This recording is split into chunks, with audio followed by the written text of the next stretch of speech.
which has really dispelled the notion that, there are the red tape and, the challenges that are typically associated with doing business in India, and also the challenges that are typically associated with ensuring that we deliver. Now, just to expand on a bit on technology, not only did we attract large number of tech companies to Hyderabad, to Telangana and to India, we also made sure that we provided enough and more jobs to the local youth and local youngsters. The number of jobs when we assumed office in 2014 in tech industry alone was about 323,000. But by the time we relinquished office, that rose almost to 1 million, a whopping 10 lakh jobs. Now, also, that reflects in the numbers and performance of our technology exports. When we assumed office, the technology exports from Telangana were about 56,000 crores of rupees, Indian rupees, 56,000 crores of Indian rupees.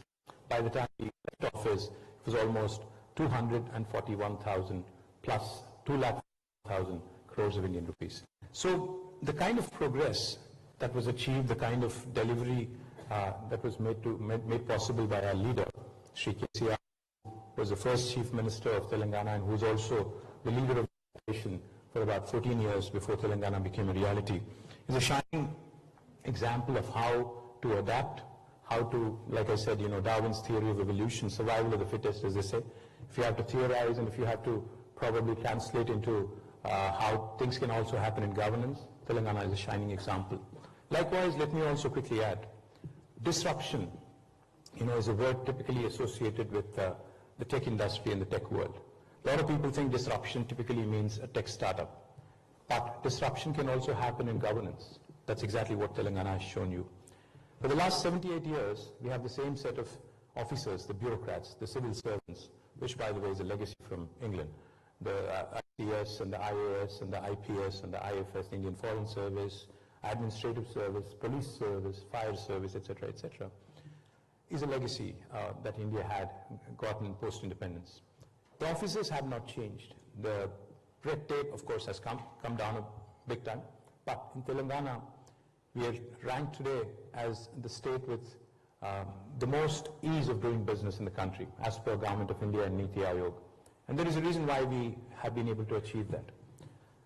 The reason being, with the same set of officers, with the same set of people, with the same set of bureaucracy, our leader, Shri KCR, has chosen to disrupt the way we governed and disrupt the way we actually brought out laws and legislations. The first piece of legislation I will talk about quickly is something called as the TS-IPAS. Now the TS-IPAS literally is, it abbreviates for Telangana State Industrial Project Approval Self-Certification System.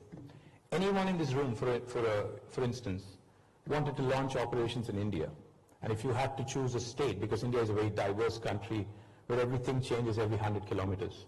India is a country, for those of you who are not familiar, with 22 official languages and 300 unofficial languages, some of which even do not have a script. And for those of you who are wondering, these 22 official languages actually are as different from one another as are probably English and German and French. So India is a very, very interesting, very, very diverse country. It's more like Europe. It's United States of India with a European sort of composition and a very diverse country. Now the reason why I say all this is because when you start making investment decisions by drawing simpler comparisons, say to a large country like China and India, you'd probably be ending up confused. Because China is a country which has got a lot of homogeneity. It's a country where language and a lot of other things are common across the nation. But in India, like I said, everything changes every 100 kilometers. Therefore, it's important to understand the policies of states where you would want to engage, where you would want to set up a base, and where you would possibly want to enter India through. And Telangana, the policy that I just quickly mentioned to you, TS-IPAS, is probably the most revolutionary policy, revolutionary law by any Indian government in the last 75 years. What are the salient features? I'll just give you three. Any of you in this room, if you wanted to start an enterprise in Telangana, it could be a factory or something in the services industry, you would be surprised to know that you do not need any approval from the government. you can hit the ground running. You can actually start on day one with your factory. You don't need the permission of the local municipality or the village panchayat or even the state government. If you have a piece of land that is already owned by you, if you already are allotted to you, you can start construction on day one. Parallelly, simultaneously, we request that you submit an application online on the TS iPass portal. Now what does that do? Once you start operations for regulatory compliance, when we get your information, we promise all clearances in less than 15 days. If you don't deliver on the 15-day window by statute, by law, on the 16th day, it's an automatic approval. No other Indian state has this kind of a feature in today's economic landscape.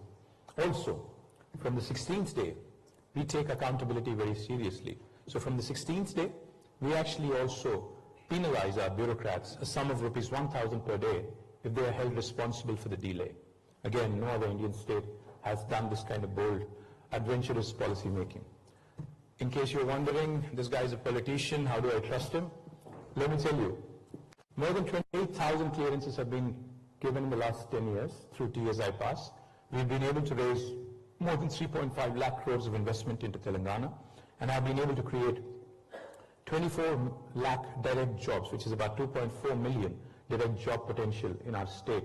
And that, again, ties back to the explosive growth that we had in the technology sector, from 300,000 jobs to 1 million jobs, from 57,000 crores of IT exports to 2,41,000 crores IT exports, and also the ability to attract the world leaders like Apple, Google, Microsoft, Amazon to set up their largest base outside of the US and outside of their headquarters in my state.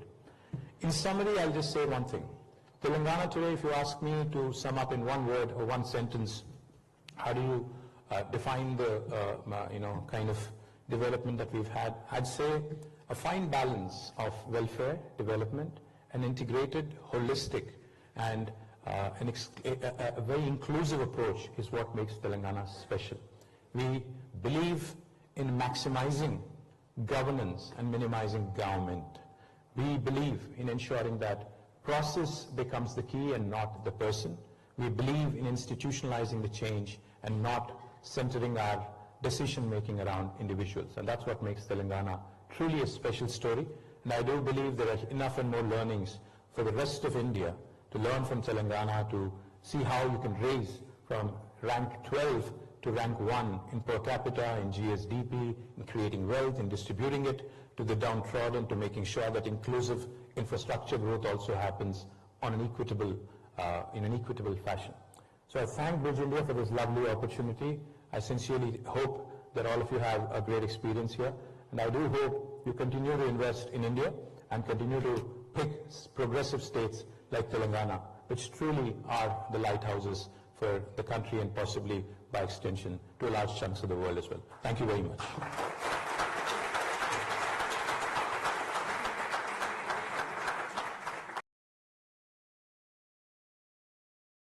Easy come and easy go. The man on every floor, always ready to go. He just